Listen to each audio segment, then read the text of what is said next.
Hello. आज इतना बात कर ही लिया तो आप ये भी बता दो कि आइडियोलॉजीज़ होती क्या है।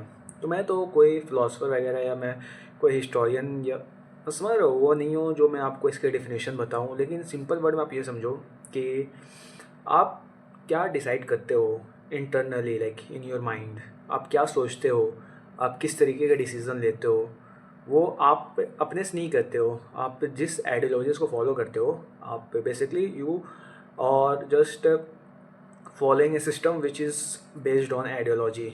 अगर आप कोई चीज़ गलत भी अगर कर रहे हो लेकिन आइडियोलॉजी के लिए वो चीज़ सही है, तो you literally feel like you doing right thing.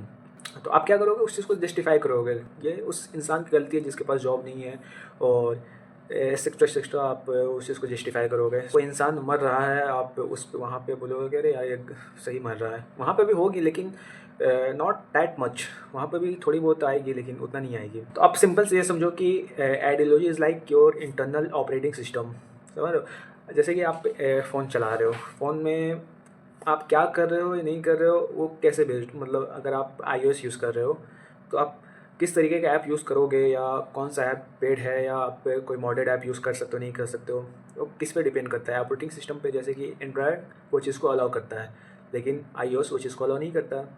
तो क्या फंक्शनैलिटी होनी चाहिए, एंड्रॉयड में थोड़ी अलग रहती है, iOS में थोड़ी अलग रहती है। So it's ideology like your internal operating system which decides you कौन सा चीज़ गलत है, कौन सा चीज़ सही है, या कौन सा चीज़ किस तरीके से करना चाहिए। It's just like that. हाँ, नेक्स्ट ये है कि जब ये आइडियोलॉजीज़ की क्लैश होती है कि आप विक्टिम बन रहे हो, जिस चीज़ में ग्रोथ आप वो फॉलो करोगे। एक विक्टिम माइंडसेट इंसान के अंदर होती है। एवोल्यूशन ये शो करता है कि एक ह्यूमन बीइंग अपने आप को विक्टिम बनाने में ज़्यादा कंफर्ट फील करता है मेहनत करने के बजाय। तो अपने आप को विक्टिम बहुत ही आसानी से, मतलब अगर उसे it's like 0% of your energy it will take to call yourself as a victim, and हो जाएगी बस। आप हर एक चीज़ को अपने किस्मत पे आपने सही किया लेकिन नहीं हुआ, किस्मत ख़राब थी, आप मतलब विक्टिम ब्लेमिंग आप करना स्टार्ट कर सकते हो। ग्रोथ माइंडसेट आए कि हाँ भाई आज काम करना, आज ये करना, आज वो करना है। So that will be really will helpful for you. समझ रहे हो। तो ये जो क्लैश ऑफ आइडियोलॉजीज़ आपको इससे डील कर लेनी है, like it's if it's not clear in your mind कि whether what kind of thing you have to follow, very harmful for you. Ideology क्या होती है कि कोई चीज़ शॉर्ट टर्म है, कोई चीज़ लॉन्ग टर्म है। शॉर्ट टर्म गोल कुछ हो, जैसे कि अगर आप पानी पी रहे हो, शॉर्ट टर्म प्यास बुझ गई, लॉन्ग टर्म क्या हुआ, आपकी सेहत को बेनिफिट ही हो रहा, मतलब आप नुकसान कुछ नहीं कर रहे हो। प्याज भी बुझ गई शॉर्ट टर्म में, एंड लॉन्ग टर्म में आप हेल्दी भी अनहेल्दी चीज़ नहीं कंज्यूम कर रहे हो। समझ गए, आप बर्गर खा रहे हो, शॉर्ट टर्म गोल क्या था, पेट भरना। ऑफ कोर्स पेट भर जाएगा आपका, लेकिन लॉन्ग टर्म गोल क्या है कि आप कोई चीज़ अगर खा रहे हो तो आप हेल्दी खाओ, मतलब उससे आपको नुकसान ना हो। लेकिन अगर आप बर्गर फास्ट फूड खा रहे हो तो ऐसा तो नहीं है कि वो हेल्दी है, तो लॉन्ग टर्म में वहाँ पे आप मतलब वो चीज़ आपको सर्व नहीं कर रहा। अगर आप इस चीज़ की तरफ जा सकते हो लेकिन आप सेहतमंद नहीं हो तो आपको अवॉइड करनी चाहिए। तो आप इस तरीके से आप जहाँ पे क्लैश होती है आइडियोलॉजीज़ का, आप फालतू काम कर रहे हो तो उसमें आपको कंफर्ट आने वाली है। एंड कोई अगर आप या फिर अपने आप टाइम को अच्छी तरीके जगह पे यूज़ कर रहे हो तो उसमें आपको डिसिप्लिन चाहिए उस चीज़ को कंसिस्टेंट रहने के लिए।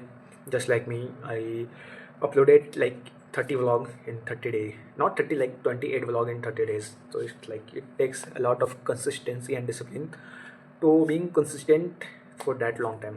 कुछ ऐसा बताओ जैसे कि फ्रेमवर्क वगैरह कि किस तरीके से आइडियोलॉजीज़ को फॉलो किया जाए, तो मैं वही बताने वाला हूँ। पहली बात, रिस्पॉन्सिबिलिटी। अगर आप कोई चीज़ कर रहे हो या अगर आप किसी आइडियोलॉजी को सही मान रहे हो, अगर आप वो चीज़ यूज़ करके कोई चीज़ कर रहे हो, परफॉर्म कर रहे हो, एंड उस चीज़ में आपको सक्सेस नहीं मिली, तो आप उस चीज़ की रिस्पॉन्सिबिलिटी लो। कि ऐसा नहीं करो कि आप विक्टिम ब्लेमिंग कर दो कि यार मैं ऐसा वैसा किस्मत साथ नहीं दिया, वो नहीं करना है। आपको उस चीज़ की रिस्पॉन्सिबिलिटी लेनी है ताकि आप बेटर नेक्स्ट टाइम परफॉर्म कर सको। ग्रोथ माइंडसेट, आपका माइंडसेट हमेशा ग्रोथ माइंडसेट होना चाहिए कि हाँ भाई अगर मैं आज 100 पे हूँ तो कल कैसे 200 पे जाऊँ, परसों कैसे 300 पे जाऊँ। So that type of mindset you have to follow. Third ये है कि काफ़ी लोग क्या करते हैं कि बहुत शॉर्ट टर्म थिंकिंग करते हैं कि हाँ भाई बर्गर खाना ही तो है, बर्गर खा रहा हूँ, लेकिन वो लॉन्ग टर्म देखते ही नहीं ज़्यादा कि अगर मैं बर्गर खाऊंगा तो 1 महीने बाद या 2 महीने अगर मैं कंसिस्टेंट खाऊंगा तो हो सकता है कि 2 साल बाद मुझे ऐसी बीमारी हो सकती है। ये लॉन्ग टर्म ऐसा सोचते नहीं है। तो आपको लॉन्ग टर्म थिंकिंग करना है कि अगर आज मैं ये डिसीज़न ले रहा हूँ तो लॉन्ग टर्म क्या उसका इफेक्ट होगा। अगर आज मैं ये कोर्स कर रहा हूँ तो लॉन्ग टर्म इस स्किल के थ्रू मैं पैसे कमा सकता हूँ। इस तरीके का आपकी सोच होनी चाहिए। चौथा कि आप रियलिटी फोकस चीज़ करो, ऐसा नहीं कि आप ख्याली पुलाव बनाओ कि अच्छा ऐसा है तो ऐसा हो जाएगा, ये चीज़ को मैं ऐसे फॉलो कर रहा हूँ तो ऐसा हो जाएगा। नहीं, जो चीज़ रियलिटी बेस्ड है, जैसे कि आपको पैसा कमाना है तो आपको पता है कि अगर मैं पैसे नहीं कमाऊँगा तो मैं खा नहीं पाऊँगा। अगर आपके पास पैसे नहीं हैं तो आप भूखे रह जाओगे। So this is reality. तो वैसे आपको रियलिटी करनी है कि भाई मुझे कोई चीज़ अगर मुझे करना है तो ऐसा नहीं है कि मैं ख्याली बनाऊँ, ऐसे-ऐसे करूँ, खुश हो जाऊँ और बस ख़त्म कर दूँ। नहीं, अगर मुझे पैसा कमाना है तो मुझे मेहनत करनी पड़ेगी। अगर मुझे अच्छी लाइफ़ चाहिए तो मेरे पास पैसे होने चाहिए। अगर मुझे सक्सेसफुल होना है तो मुझे मेहनत करना पड़ेगा। इस तरीके से। सो या आई थिंक जितना मैं समझा पाया आप लोगों के लिए काफ़ी होगी। एंड इससे ज़्यादा मतलब मैं फ़िलोसफर वगैरह तो हूँ नहीं कि मैं अलग से कुछ बताऊँ आप लोगों को। So that is the end of the video and मिलता हूँ नेक्स्ट वीडियो में। Have a nice day.